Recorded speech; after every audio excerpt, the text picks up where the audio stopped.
ГСП онлайн. Городские новости сейчас. Ух ты, я в Ухте! И правда, не верится. Съемочная группа НТВ и известный ведущий программы «Поедем-поедим» Джон Уоррен проездом в Ухте. Обычно обаятельный англичанин раскрывает тайны кулинарного искусства необъятной России. И вот очередная серия программы снимается в Коме. В Сыктывкаре Джон Уоррен уже попробовал некоторые блюда. Особенно впечатлила его рыба печорского посола.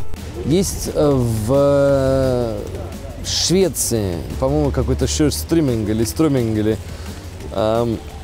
где тоже лежит в банке и просто тухлит.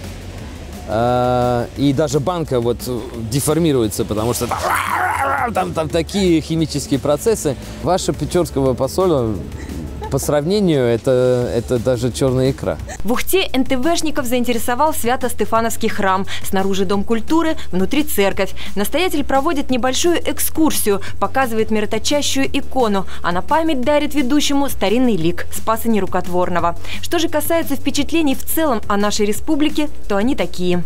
Если абсолютно честно, есть некоторые места на планете, где, я не понимаю, почему там люди живут. Якутия – это одно, и мне кажется, что Коми – это другое.